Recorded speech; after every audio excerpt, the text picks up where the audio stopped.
segundo caso será apresentado pela senhora Daniele Gomes dos Santos, representante da empresa Lenk, atua no projeto Mutirão de Reflorestamento da Prefeitura do Rio de Janeiro. Seu tema é restauração de manguezais degradados na APA de Guapimirim. Por gentileza.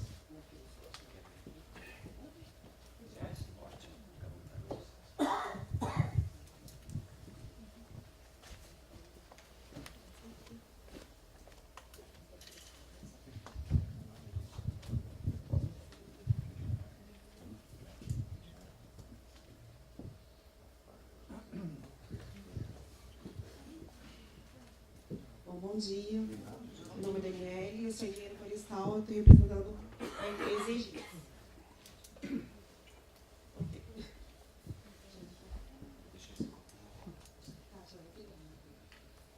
Bom, esse projeto, a gente participou de uma licitação da Petrobras e ele já vem há bastante tempo sendo estudado, né, acho que pela APA, né, esse desejo desse projeto experimental. Ele era para ser iniciado em 2013, mas como o projeto ainda é um projeto bem experimental, que a gente não tem muitas informações, a licitação foi fechada e só foi aberta em 2015.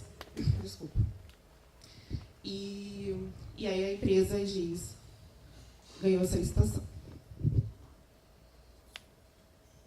Bom, a área de estudo é a área da APA de Guapimirim. O nosso projeto ele é a restauração de 10 hectares. Né? Inicialmente, a gente lançou essas 3 parcelas, que eu vou falar mais para frente, mas é para a restauração dessa área de 10 hectares. Bom, o nosso projeto ele tem várias etapas. Então, a primeira etapa que a gente fez foi um diagnóstico, então a gente teve que estudar essa área primeiro, para a gente saber as características dela, para a gente ver se conseguia uma forma melhor para poder implementar os projetos, as parcelas de recuperação. Então, com esse diagnóstico, a gente conseguiu fazer a caracterização dessa área, fazendo o levantamento topográfico e estudando essa variação da maré. Com isso, a gente também fez o levantamento botânico, dendrométrico da área. A gente analisou a água intestinal e o solo dessa área. Com esses dados, a gente conseguiu alocar as 3 parcelas de estudos experimentais, que era o nosso objetivo. Aí você pode dar play nas 2 animações. Aí só mostra a variação da maré. Então, com esse estudo, a gente conseguiu alocar essas 3 parcelas de uma forma que ela ficasse similar, né, tanto na maré, nas 3 parcelas, né, na maré cisígea, quanto a de quadratura.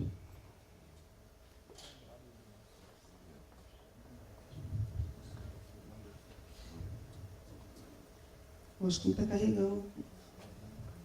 Mas é bom, aqui só mostra mesmo a variação da maré na área.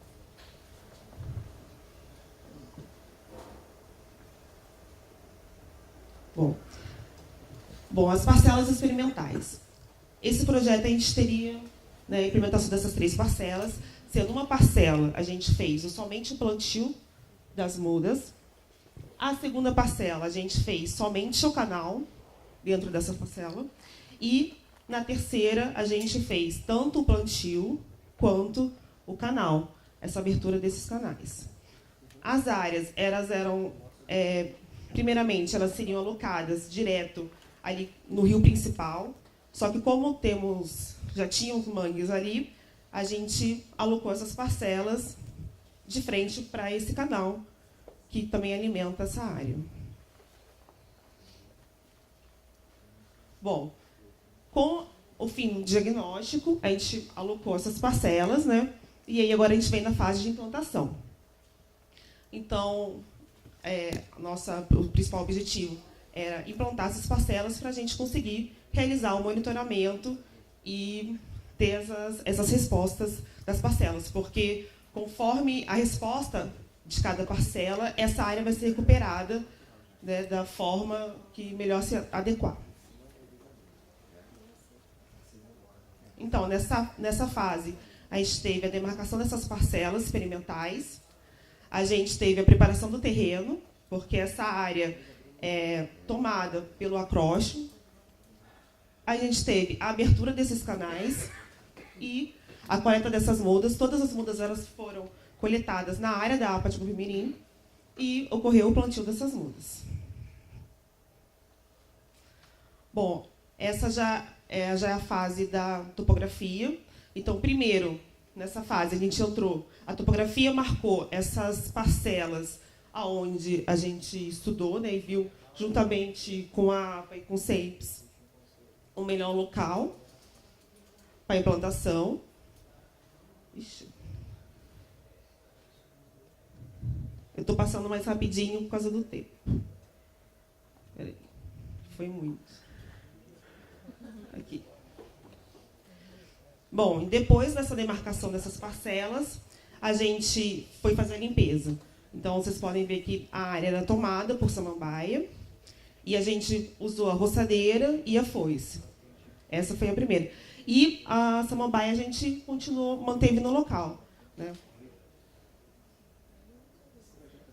Bom, aí está a nossa parte mais difícil, nosso maior desafio desse projeto, porque no memorial que a gente recebeu, né, que a gente participou, ele falava da forma que o que a gente teria que fazer nesse projeto, que era fazer o estudo diagnóstico e depois implementar essas 3 parcelas que já estava, né, pronta para a gente. Só que a gente não tinha a forma que a gente ia implementar essas parcelas, a maneira que a gente ia ter que abrir esses canais. Então, a gente não tinha uma noção assim, da dificuldade que a gente estava para enfrentar. Então, com isso, né, depois do diagnóstico, que a gente conheceu a área, a gente viu que não era uma coisa tão fácil assim. Então, como a gente está numa empresa de engenharia, a gente pediu ajuda para o pessoal do Projetos. Então, veio uma equipe, a empresa é de São Paulo, então veio uma equipe de São Paulo, né, engenheiro civil, engenheiro ambiental, florestal, biólogos, geólogo. Então, vieram, a gente fez essa parte, que foi um teste, né, como se fosse uma amostra ali, de uma forma de experimentar que esse canal ficasse do jeito que ele não desbarrancasse, estabilizasse, né? Então, a gente fez dessa forma. A largura dela foi de 9 metros. A extensão dela, porque ela não é um canal reto, né? Ela tem uma sinuosidade. Então, foi mais ou menos de 130 metros. A topografia foi variando, né? A profundidade desse canal foi variando conforme a topografia do terreno. O canal foi marcado todo pela topografia, conforme também a profundidade do terreno. Então, cada estaca, foi marcada estaca nesses canais de drenagem, né, no Talveg, e conforme a profundidade, a gente teve essa marcação, esse cuidado de sempre ter água nas marés de Cisígia, nas baixas de Cisígia. Bom, o que a gente fez foi a relação de 5:1, que a gente usou. Então, era feita uma marcação no centro do canal, né, e depois na beira desse canal. E aí, com a marcação do topógrafo, a gente puxava, né, uma linha, né, e a gente conseguia fazer de uma forma suave e retilínea, né? Então, para que esse canal ficasse estável, né, se estabelecesse ali. Bom, e foi feita de forma suave ao longo do canal, por causa da velocidade também da água, né? Bom, aí a marcação da topografia, né, no eixo principal. As aberturas dos drenos, que primeiro... Ixi, deixa eu correr. A abertura do dreno, que primeiro depois, quando a gente continuou, a gente fez aquele pedaço, a gente achou melhor a gente fazer primeiro o meio dos canais e depois a gente foi abrindo para as laterais. Bom, a gente já conhece, né, quem trabalha no mangue sabe da dificuldade que tem no mangue. Então, como a gente iria retirar esse acúmulo, esse volume de terra, sem afundar, sem gente conseguir retirar esse terreno. Então, a gente teve a ideia de usar os pallets. Então, a gente fez vários caminhos de pallets para a gente conseguisse trabalhar nessa área, né, e não conseguisse, para não afundar, né? Aí algumas fotos. E com isso a gente fez vários corredores, né? E esse transporte desse acúmulo, esse volume de solo, a gente foi feito um bota fora nas laterais dessas parcelas e a gente retirou com um carrinho de mão mesmo. E aí essa aí depois que a gente abriu o canal, né? A gente vinha e fazia um nivelamento até a base do canal, as laterais dos canais. E com isso também a gente teve que fazer várias ferramentas. Então, nesse caso, a gente está usando, que a gente adaptou um rodo, né, um rodo grande, para que a gente pudesse dar o acabamento dos canais. Essa parte é o bota fora, né? Aí é mais nossos caminhos aí de pallet, né, o pessoal trabalhando. Esse é já com o canal feito, o canal cheio e o canal vazio, da parcela 2 e da parcela 3, onde teve a abertura de canal. Essa aqui é mais ou menos... a gente colocou só essas duas áreas, que é onde a gente coletou, né, a maioria das mudas. Então, aí foi do preto e do vermelho, e mais distante aqui a da branca. Aí o local de coleta. Então, a gente coletava essas mudas com torrão, deixava em caixa e transportava isso via barco, né? Bom, o plantio, a gente plantou essas mudas, um espaçamento de 2x2, distribuição de quincôncio, e elas foram plantadas de forma aleatória. Plantamos as três espécies de porcentagem igual. Então, na parcela 1, que só houve plantio, a gente plantou 500 mudas, tanto da Vicênia, da Risófora, da Lagunculária, né, dividindo. A parcela 3, que teve o plantio canal, também foi plantada 500 mudas.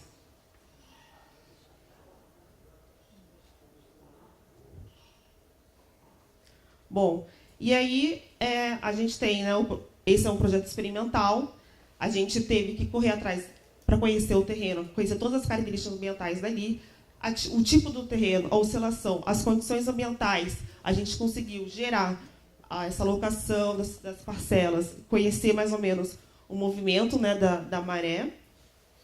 E a gente teve que fazer vários ajustes operacionais, porque a gente não tinha aonde se basear e aonde pesquisar a bibliografia, né, para esse tipo de experimento. Então, a gente teve que ter várias técnicas construtivas. Além da parte ambiental, a técnica construtiva foi muito importante. A gente teve que fazer a escavação, a locomoção, o transporte de solo e vários ajustes através conforme foi o trabalho acontecendo.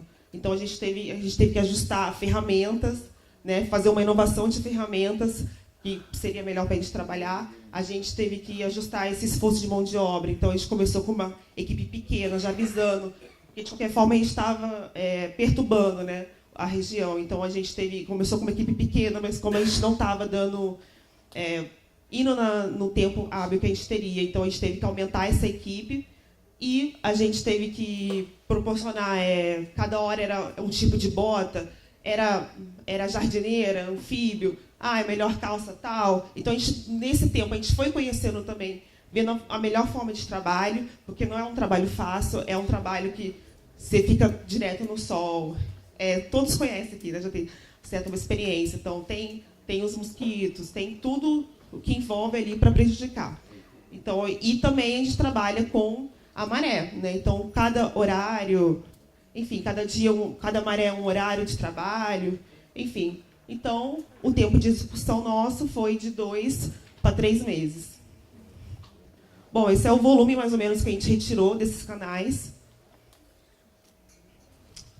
Essas são as possíveis alterações que ocorreram. Então, a gente alterou, né, o regime hídrico superficial, teve uma alteração na microtopografia e uma aparente alteração também na comunidade carcinofauna. Então, por isso que a gente evitou também ter muitas pessoas trabalhando para a gente evitar esses mais transtornos. Sim. Bom, essa é a finalização. E aí a gente começou o monitoramento das mudas, depois do plantio. Então, nos 3 primeiros meses, a gente fez o replantio, e agora a gente não está fazendo mais replantio. Já estamos na nossa 9º monitoramento, e aqui são um pouco os dados. O monitoramento, praticamente, a gente não precisa mais fazer o monitoramento de acróstico, só a gente retira alguns galhos, alguma coisa que apareça, mas o canal em si fez a função, tipo, pelo menos ele está estável, né? Aqui a gente também faz semestralmente a análise da água. A carcinofaldo também é feita, já foi realizada 3 campanhas. O monitoramento, a gente avalia a altura, o diâmetro, a fitossociologia, né, o que ocorreu com a muda, né? O que a gente não tem tido uma resposta muito boa é do recrutamento. Então, na parcela 2, a gente não teve... na parcela 1, a gente não teve nenhum recrutamento, onde não foi feito canal. Só na parcela 2 e 3, que teve canal, a gente teve alguns recrutamentos. Só que também essas mudas não têm estabilizado. Aqui é um pouco dos dados, né? O mangue preto é o nosso... A avicênia, ela não fica, né? A nossa maior perda, mais de 90% de perda que a gente teve. Essa é mais ou menos a área atual da parcela 1. A parcela 2, onde só tem um canal. Ele cheio, ele fazia. E a parcela 3. Bom, essa aqui é alguma dos danos que a gente tem, que a gente tinha muita danos de herbivoria, mas hoje em dia isso já está muito mais estável. Tem aparecendo poucas coisas, cochonilha quase não aparece. Necrose, que a gente também tinha bastante, também melhorou bastante agora, esses últimos monitoramentos. E a gente gera várias hipóteses, né? O que pode estar acontecendo, por que essas mudas não estão chegando. A gente até teve... nossa última reunião, a gente pensou em obstruir, tinha uma obstrução bem na entrada desse canal parcial ali, que alimenta, né, nossas parcelas, só que, por enquanto, a gente não teve resposta nenhuma. Então, a gente ali está mostrando, né, onde fica a APA, onde está a nossa área experimental, e a gente reparou que algumas áreas que a gente tem andado, a gente olha e vê o acúmulo de plântulas, né, de mudas ali na beirada. Então, de repente, essa área, por exemplo, que a gente marcou aqui, a gente vê bastante acúmulo de plântulas e mudas. Então, será que a escolha do local influencia? A presença de agrupamentos maiores, né, favorece o surgimento de deposição de propágulos das áreas? E a velocidade do fluxo da água do leito do rio principal, ele vai influenciar na chegada da deposição dos propágulos das áreas? Eu acho que esse faz parte dos questionamentos da doutora Yara, né, já falou aqui no início. Bom, e é isso. O nosso projeto continua, né? Ainda temos alguns meses aí de monitoramento, e a gente espera ter uns resultados bons para apresentar depois. É isso. Obrigada. Obrigado, Daniele.